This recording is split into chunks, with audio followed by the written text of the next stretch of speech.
What's up, everybody? Welcome back to another highly combustible reaction. We're jumping in the next one on Richard Atkinson. You know, we show him all the love in the world.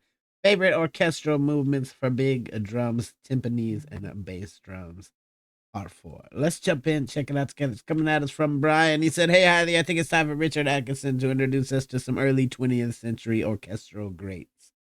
One of the four works presented here, The Rite of Spring, you already know, but the other three will be forthcoming. I have to note that I sampled Richard in this video attempting to sing the first page of the naming and honoring of the chosen one section at the Rite of Spring and used it as the ringtone for my wife. Richard is now the second person I know who would attempt to sing music written by someone like Stravinsky. My wife regularly sings random 20th on avant-garde music that is unsingable. The first time she heard this ringtone, when I lost my phone and needed her to call it to find it, I told her it was a sample I made of her singing Stravinsky that I turned into her ringtone. I got in trouble. I hope you enjoyed this highly educational and entertaining video. 100% it will be entertaining. Get over, show Richard Atkinson all the love in the world. I'm a sucker for big drums, so let's go. The final fourth part of this series, I'll finish discussing my favorite orchestral moments for timpani and bass drum. Recall that I ended the third part with a passage from Gustav Mahler's Fourth Symphony, in which the timpanist actually plays one of the principal motifs of that movement, consisting of 3 pitches. As timpani parts over the decades continued to grow in complexity, composers increasingly used timpani as melodic instruments, assigning them the actual thematic material. Another example of this by a different Gustav Holst, is the Jupiter movement from his orchestral suite, The Planets. The movement begins with this effervescent violin accompaniment that introduces the first theme played by the horns and lower strings. Zooming in, notice the scoring for 6 timpani tuned to every pitch of the C major scale except F, and that the violin accompaniment, divided into 4 parts, consists entirely of this repeating 3-note motif, played out of phase with the duple meter and mostly out of phase with itself in the other parts. When the blue theme repeats, notice that now it's doubled by the timpani, playing this entire portion note for note.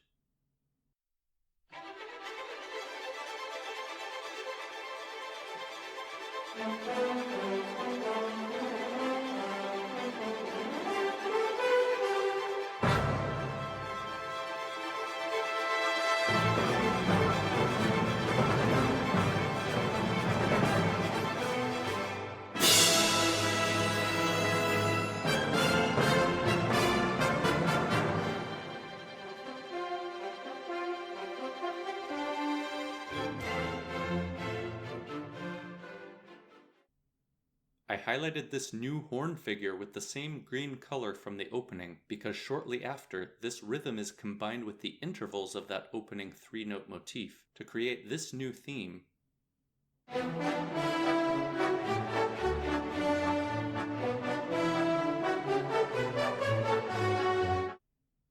And shortly after that, this figure, now played by the trumpets, also appears out of phase with the duple meter to introduce this new Mixolydian dance theme in triple meter, first played by the horns.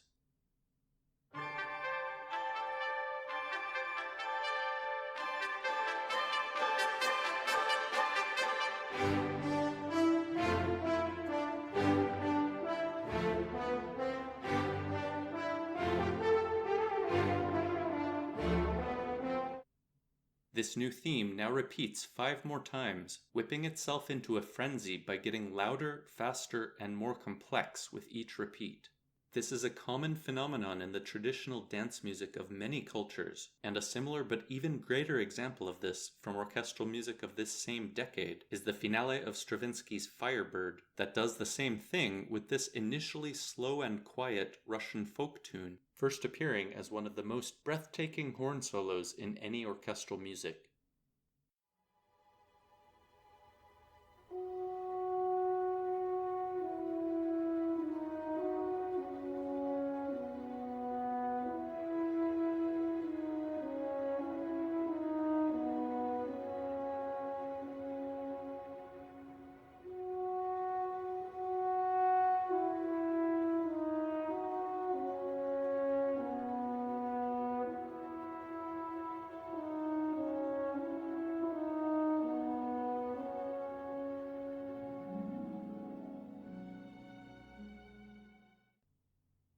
I'll discuss the rest of this incredible finale in a future video, but returning to Holst, when this 8-bar theme repeats the first time, the timpani return, just doubling the downbeats of the bass line, but drop out in the second repeat that instead features the tambourine. The timpani return for the third repeat, again just doubling the bass line, but now this is combined with the green figure played by the trumpet and woodwinds. The fourth repeat now adds a third layer of complexity by bringing back a variant of the opening blue theme played by the trombones. All of this continues in the final fifth repeat, with the timpani returning not just to double the simple bass line, but to play the entire purple theme, even including the fast triplets at the end.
I can't discuss the passage we just heard without pointing out the similarity between these repeating green figures, especially when played by the piccolo,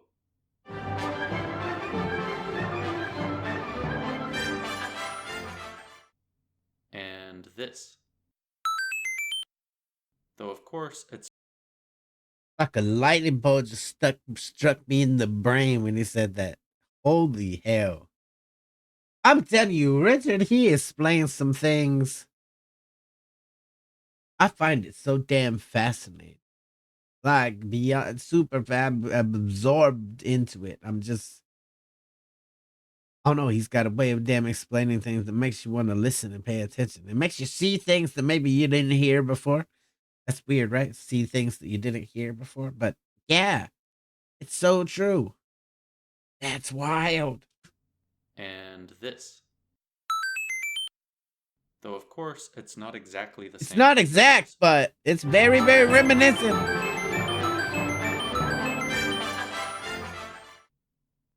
Finally, jumping to the middle of this movement, let's listen to the famous Andante Maestoso theme, also highlighted in green because it begins with that same initial 3-note motif.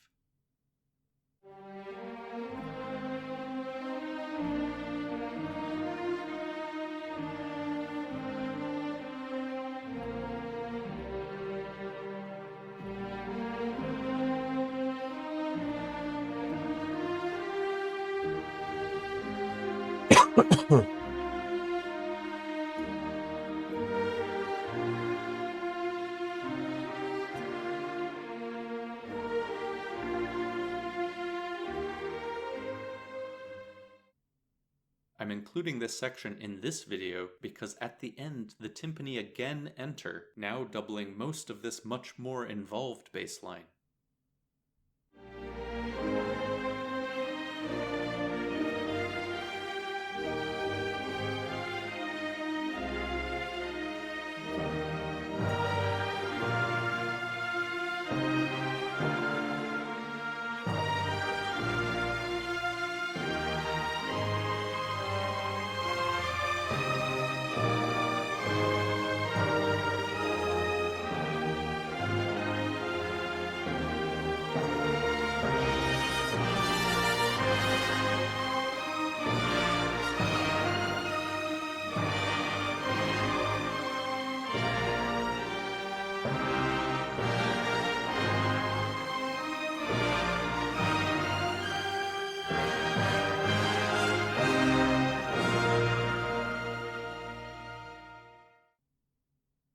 Moving on to more examples of actual thematic material being scored for timpani, let's jump forward a few decades to some of my favorite timpani passages from Shostakovich. starting with the tense, neurotic third movement of his 8th symphony that begins with this marcatissimo viola figure.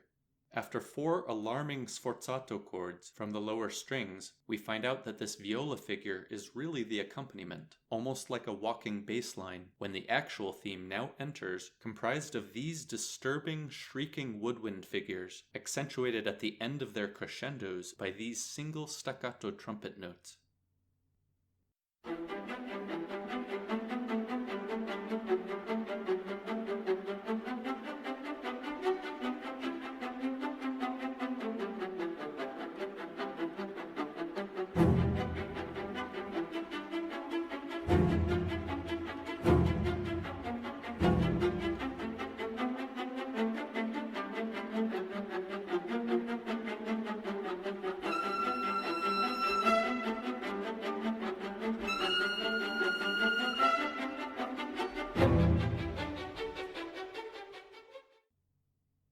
Later, the intensity increases as the lower woodwinds and lower brass now play the green figure, and the trumpets play the purple figure, accentuated now by the horns and timpani.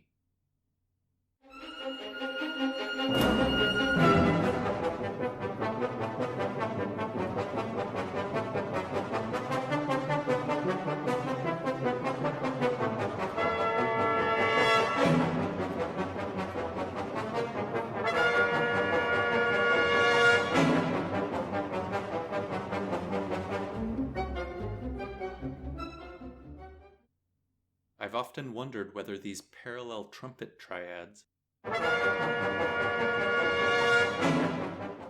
might have inspired John Williams to compose this theme only 3 decades later.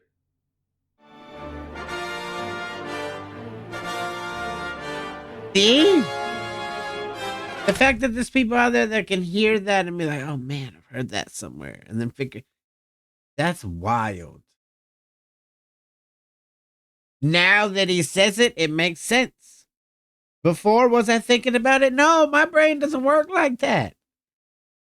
This is crazy. It's wild that there's so many people out there that are able to listen, look, dive into the music, see, oh, here's where so-and-so was inspired. Here's where somebody else was inspired. Oh, this person is the first person to try doing this or that. It's crazy. But it's crazy enjoyable. This theme only 3 decades later. That's not normal.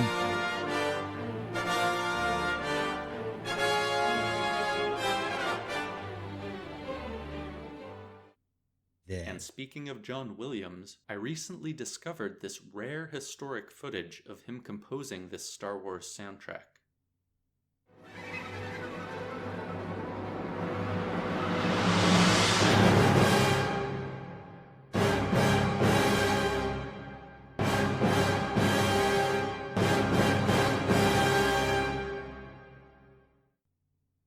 Back to Shostakovich, after a humorous middle section, the opening material returns, but with a brilliant orchestration change that makes it somehow even more disturbing. The violins now play the purple figure with a mute but fortissimo, and with a glissando down to the final note that is plucked by the left hand, and now accentuated by a single xylophone note.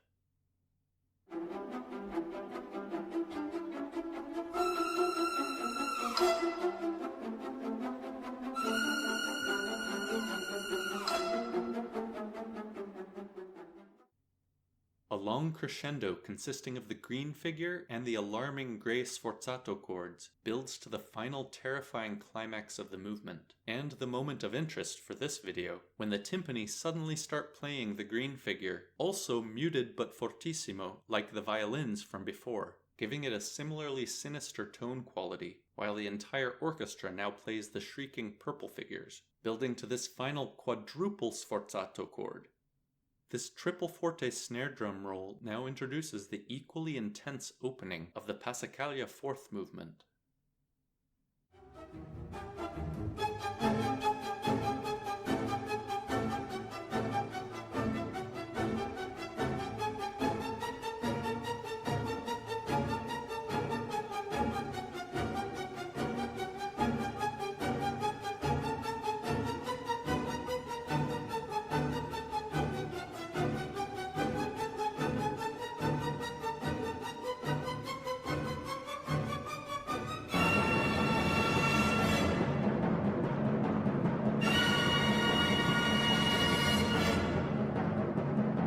Oh yeah, it's a little sinister.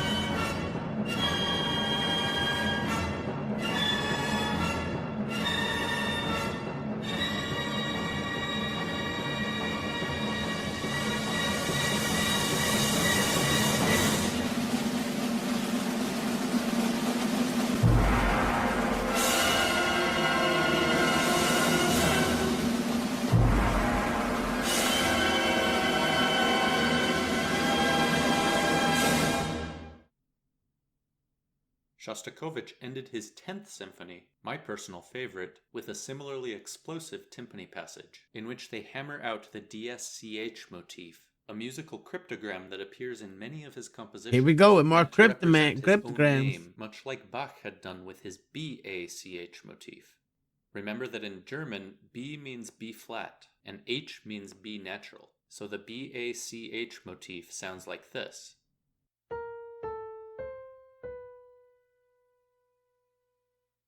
As you can see, signing your name really to had to stretch this concept to come up with his motif, using the German S for E flat.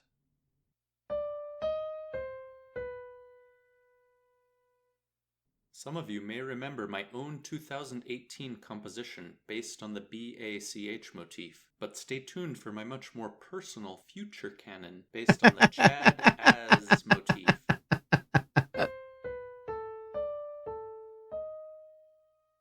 I like it though. Back to Shostakovich's 10th Symphony, the DSCH motif first appears in its third movement as part of this dance-like woodwind theme.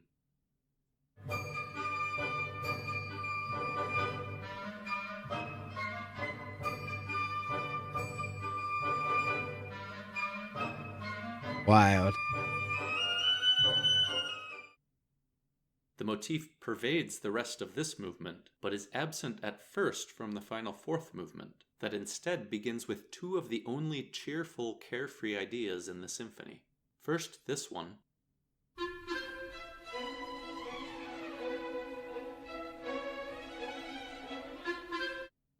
And shortly thereafter, this one. I'm highlighting them both orange mainly because both have lots of 16th notes.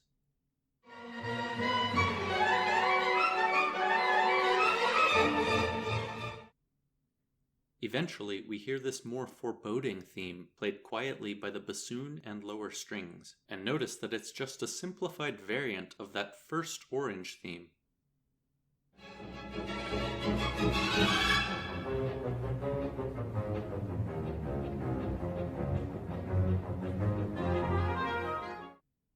This new dark blue variant is now played in close imitation as tension continues to build.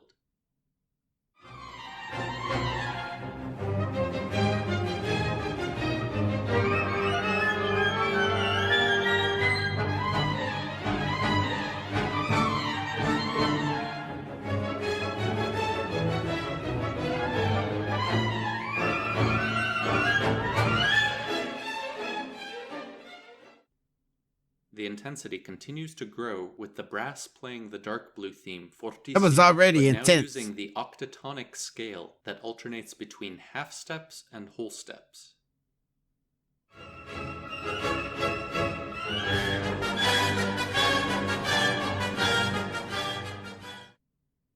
This octatonic scale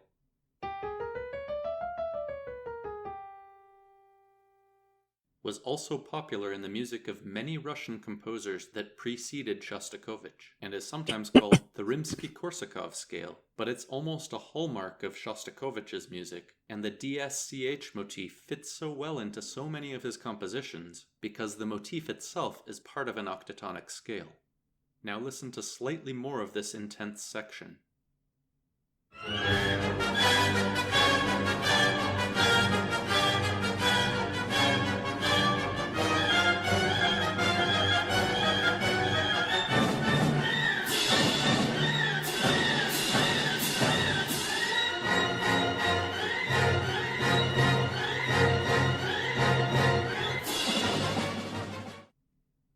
If you know this symphony already, you probably recognize this material from the even more frenetic and violent second movement.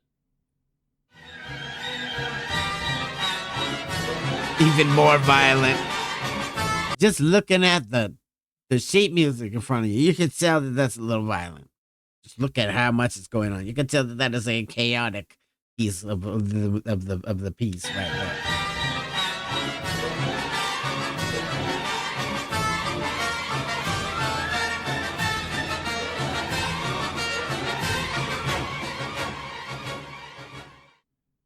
Back to the fourth movement, this violent material returning from the second movement Holy culminates hell. in this triple forte DSCH motif, played by the whole orchestra with the timpani entering on its final note.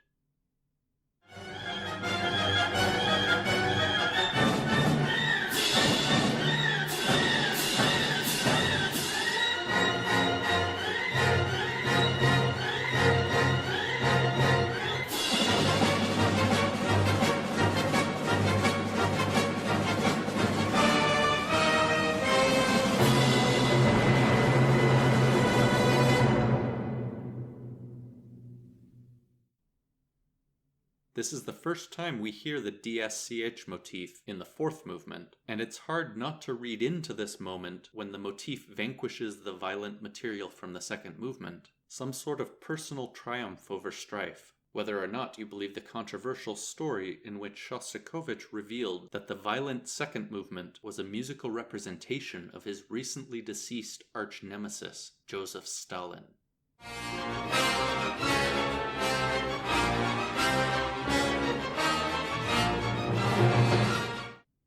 By the way, these photos are from my recent trip to the country of Georgia, birthplace of the famous dictator, and as you can see, there was a lot more Stalin-enthusiasm than I was expecting. Returning to the finale of Shostakovich's 10th Symphony, the DSCH motif continues to interact with the other thematic material for the remainder of the symphony, leading to a nearly equally intense, though now more optimistic, coda section, in which the motif is played at 3 different speeds. First quarter notes, then eighth notes, and then half notes like the initial entry we just heard, with the same timpani roll on its final note. The timpani then, for the first time, play the entire motif, doubling the other bass instruments, and in one final outburst, the timpani alone hammer out the motif multiple times, first as quarter notes and then as eighth notes, before the symphony ends triumphantly in E major, with one final entry of that second orange motif.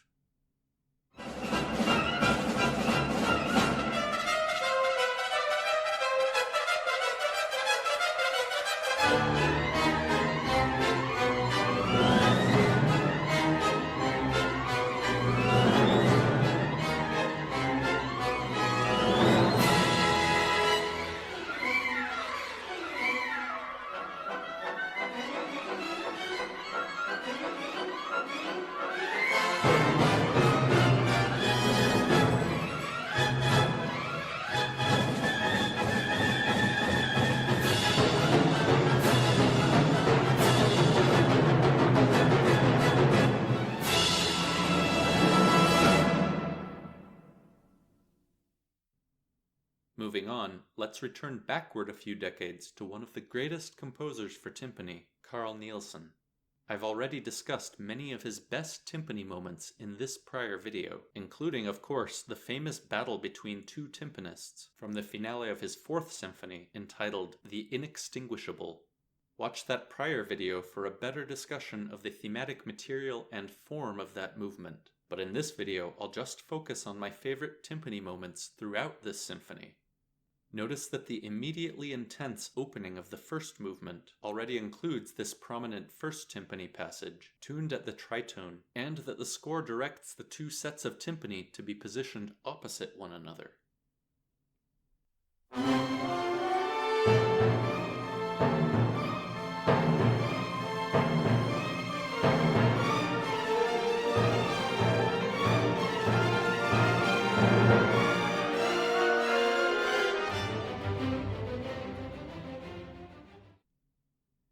In the 3 or 4 live performances of this symphony I've attended, and in this photo, I've noticed that nobody seems to pay as much attention to this second directive, to place the timpani close to the audience, though I suppose how close is open to interpretation. My favorite timpani moment from this first movement, near its end, is when they participate in a crescendo to this menacing outburst. Shortly after this is my favorite single bar for timpani, or I guess I should say my favorite quarter of a bar, when these three loud outbursts from the orchestra are answered by the lone first timpanist to introduce this triumphant trombone and tuba entrance.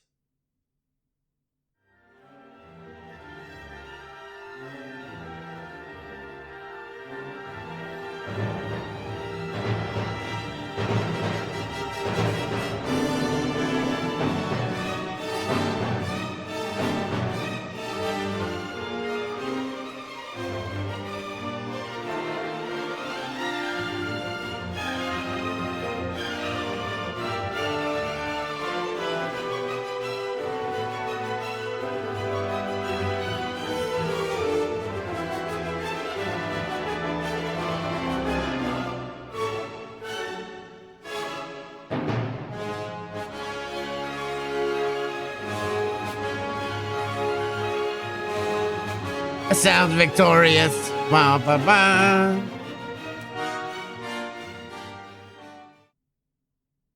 The enigmatic opening of the third movement again features the timpanist, doubling the chromatic pizzicato bass line of the lower strings, while the violins play the melody. In this opening section, of which I'll only play a portion, the timpanist plays 11 of the 12 possible chromatic semitones, a feat, pun intended, that requires the tuning pedal, invented about 4 decades earlier, as I mentioned in the last video.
The two opposing timpanists are of course the main attraction in the final movement, and again, please watch this prior video of mine for a better introduction to this finale.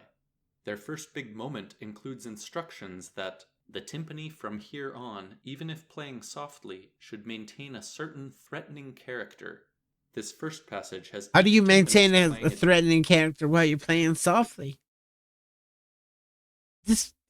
My mind's being completely open to a whole new world of information. Every time I watch one of these, I didn't even think about it. Yeah, drums kind of have a range too, and that never even crossed my mind, because when I hear a drum, I just hear a drum. I don't really think about whether it's up or down, or that's it's mind-boggling information for me, because now, I don't know, you walk away from this feeling a little bit smarter. Feeling like, holy damn, I just got introduced to some things that I wasn't aware of. This is learning time, man. Take some notes. I'm taking some mental notes. It's just the things you think you know, but you don't know. The things you may not have any idea about whatsoever. It's crazy. Different tritone, with the second timpanist imitating many of the gestures of the first timpanist a bar later. In fact, as I unbelievably neglected to mention in my old video, large portions of the timpani duets in this movement are strictly canonic, in this first case at the interval of a major third. After participating in a crescendo to this intense poco pesante section, the timpani drop out for a few bars before having another big moment, tuned again in tritones separated by a major third, but now just transposed down a half step from before.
final menacing timpani battle, and remember that this symphony was finished in 1916, during the height of the First World War, a possible inspiration for this passage, begins with the quiet rumblings of both timpanists, doubling the foreboding B pedal tone of the contrabassoon. This crescendos to the explosive showdown, in which the timpani are now tuned to sixths, again with canonic imitation at the interval of a third. This eruption of violence culminates in these upward glissandos from both timpanists, again requiring the pedal, doubling the upward chromatic scales from the woodwinds. Now listen to this entire famous timpani battle.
Watch my prior video to hear how this conflict resolves triumphantly to end the symphony. But for this I'm video, gonna sound really dumb when I say this, but I didn't even realize that timpani had a pedal on it.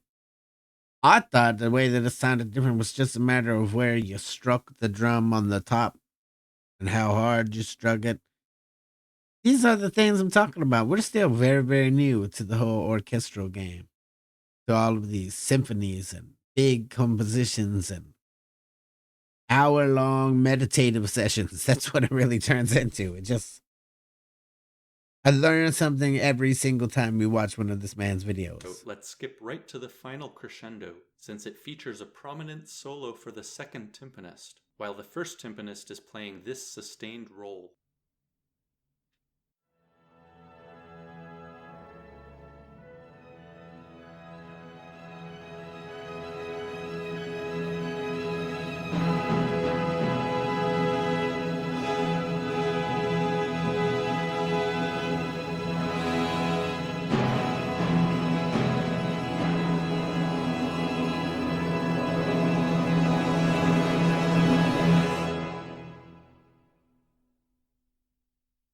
Since I've been ignoring the bass drum so far in this video, let's jump to the finale of Nielsen's much neglected Sixth Symphony, completed in 1924 and entitled Sinfonia Semplice, or Simple Symphony.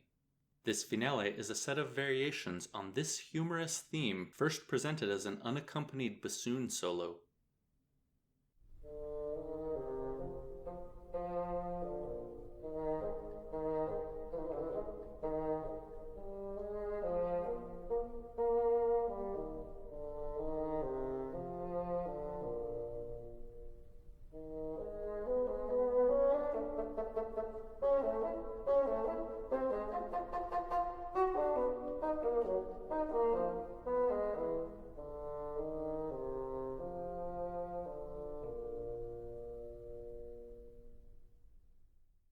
In that prior Nielsen video, I discussed the hilarious waltz in the 6th and 7th variations that eventually features the bass drum in these wildly chaotic Ivesian interruptions.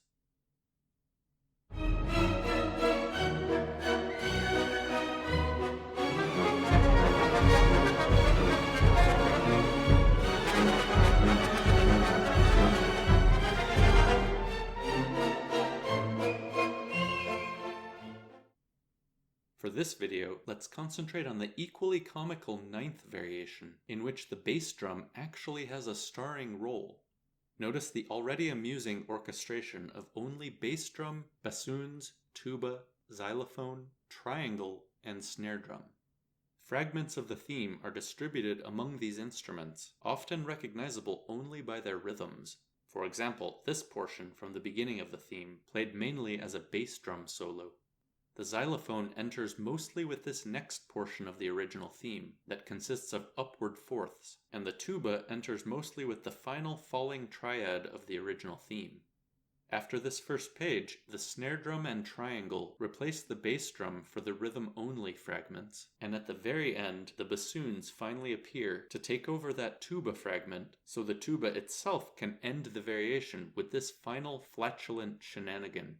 Believe it or not, this is actually a real photo of Carl Nielsen, from this actual photo shoot from his teenage years.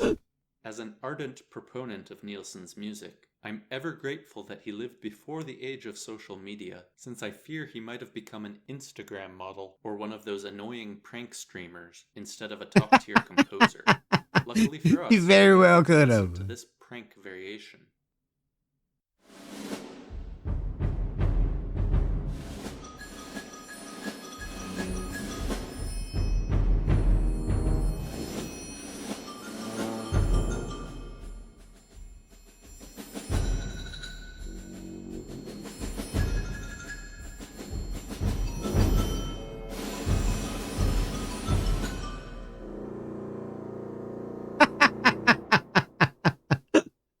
Oh, that's brilliant. Moving on, I think it's only fitting to end this video series with one of the greatest pieces for timpani and bass drum, and probably most other instruments too, Stravinsky's The Rite of Spring, composed in 1913, one of the most famous and justifiably revered pieces in the entire orchestral literature.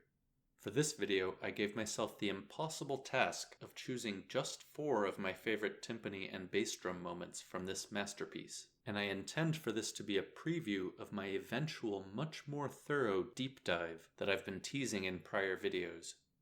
Since the music of this ballet is meant to portray a series of ancient pagan rituals and dances, including at the end a human sacrifice, Yeah, it makes sense for we the figured drums that to part play out, such remember? an important role to evoke images of a ritualistic drum circle in a primitive village. The drums are also critical in emphasizing the rhythmic unpredictability for which The Rite of Spring is famous, and they play a starring role in the most wildly ferocious moments of the piece. Let's start with one of these, And it gets the pretty damn terrifying opening ferocious. of the Glorification of the Chosen One dance that I already mentioned in the first video of this series, a moment so iconic and shocking that Disney chose it only 27 years later to accompany the scary Tyrannosaurus Rex scene in the animated film Fantasia, though of course the actual subject matter of choosing a young maiden for the eventual deadly ritual is perhaps even more frightening. I'll A take menacing T-Rex. crescendo, including the tam-tam, builds to this infamous bar with an 11/4 time signature, in which 4 differently tuned timpani and the bass drum team up with the strings to play 11 dissonant polychords.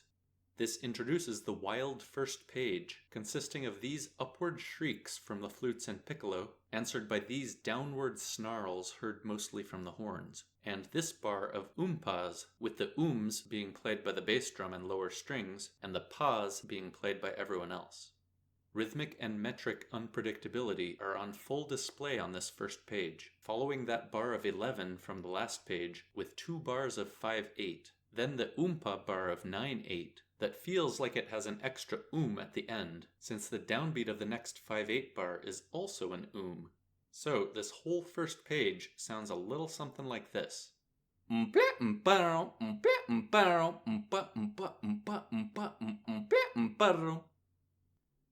to how must this be Brian's ringtone right there. all actually sounds.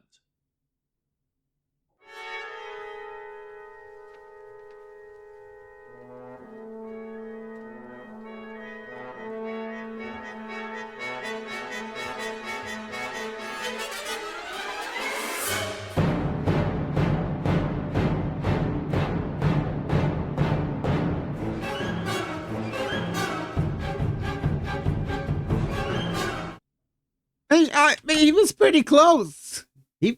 I'll accept it. After this first page, listen for these confusing 7/8 bars that begin with an unexpected extra oompa, and also try to notice how Stravinsky exploits the very different sounds of the timpani and bass drum, especially when played loudly.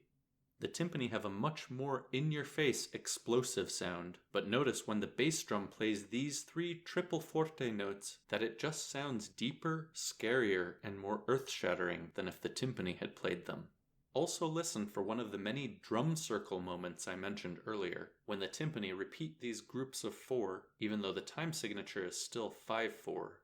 You'll know it's coming because it's immediately preceded by my favorite trumpet outburst that I'll highlight orange.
I'll mostly save for the future video my discussion of the final sacrificial dance, the most rhythmically difficult and complex section of the piece, during which the chosen one dances herself to death. But no collection of great timpani moments could possibly exclude this maniacal passage that also includes bass drum and tam-tam.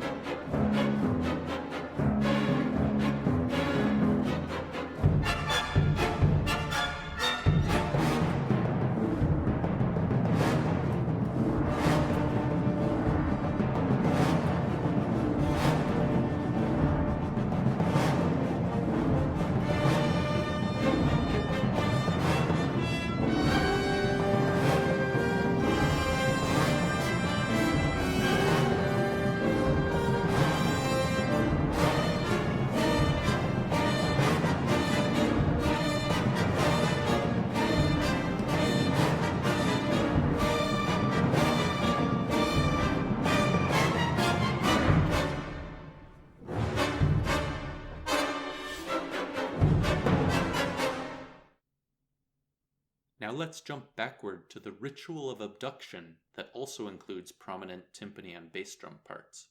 Listen for this figure played by timpani tuned a major seventh apart, followed by this similar but faster figure played by the horns. At the end of this section, these frenetic flurries from the strings are interrupted by explosive chords from the whole orchestra, including timpani. But then, in this single bar, the bass drum suddenly appears to replace the expected timpani and whole orchestra with this unaccompanied single note solo, followed by the expected timpani and orchestra chord.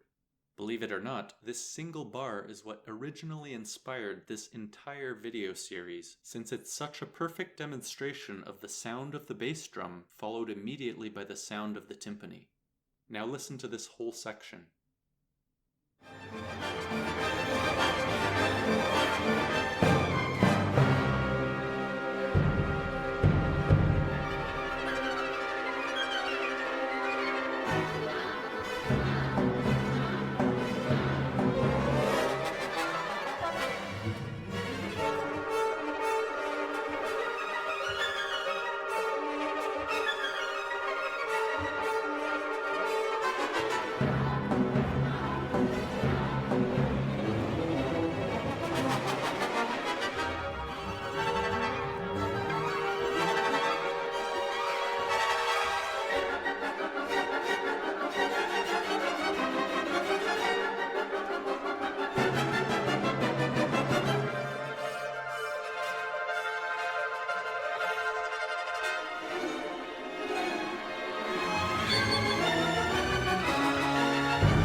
I decided to end this video series with the frenzied Dance of the Earth that concludes part 1 of the Rite of Spring. This is preceded by The Kiss of the Earth, an eerie moment of stasis involving timpani and this suspenseful dissonant string chord, before the prestissimo dance begins in the most dramatic way possible, with this crescendoing bass drum solo, nearly overpowered in the next bar by this tam-tam crescendo. The timpani now create a 4-against-3 polyrhythm with the bass drum that will persist until the final few bars of the dance. Again, we hear rhythmically unpredictable loud chords from the whole orchestra, interspersed with additional deafening tam-tam crescendos.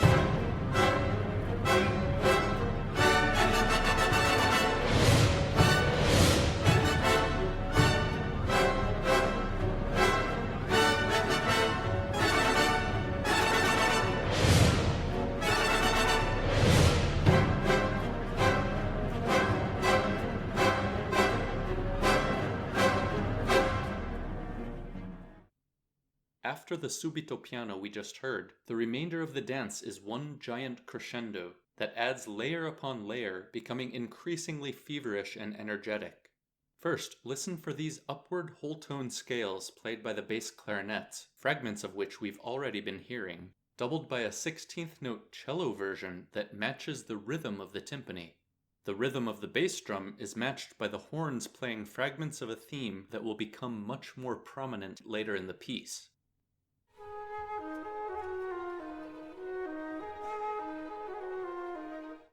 Smaller fragments of which we also just heard, doubled by the violas. Because all of this continues for the remainder of the dance, I won't highlight any of it after this first page, instead focusing on these much more audible trumpet entries that sound like those double-tonguing exercises brass players are always doing. Always answered by these whirling dervish figures from the violins. The frenzy comes to a head at rehearsal 78, when the timpani and bass drum suddenly switch to a 3-against-2 polyrhythm at the same moment that the tubas enter for the first time in the whole dance, adding some extra heft to these upward whole tone scales, while the loud, unpredictable chords from the opening now return. These scales and chords continue during the final 4 bars of this immense crescendo, but now the timpani and bass drum again alter their rhythm, with the timpani playing 8th notes and the bass drum just hammering out 12 final crescendoing quarter notes that in some performances can be the main thing we hear. I hope you've all enjoyed this mostly chronological survey of my favorite timpani and bass drum moments, and I'll now conclude the series by playing the frantically intense Dance of the Earth in its entirety.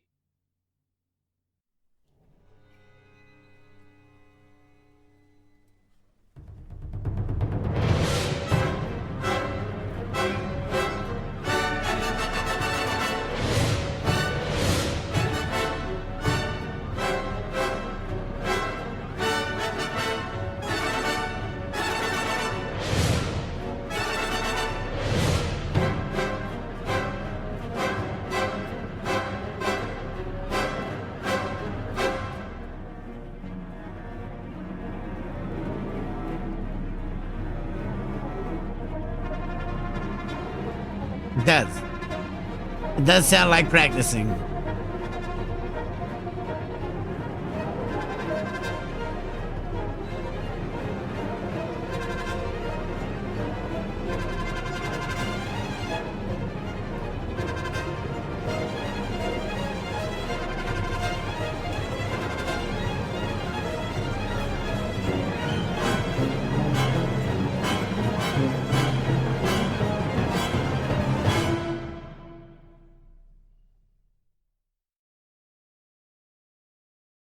What fantastic video. 100% get over and show Richard Atkinson all the love in the world. The link's inside of the description.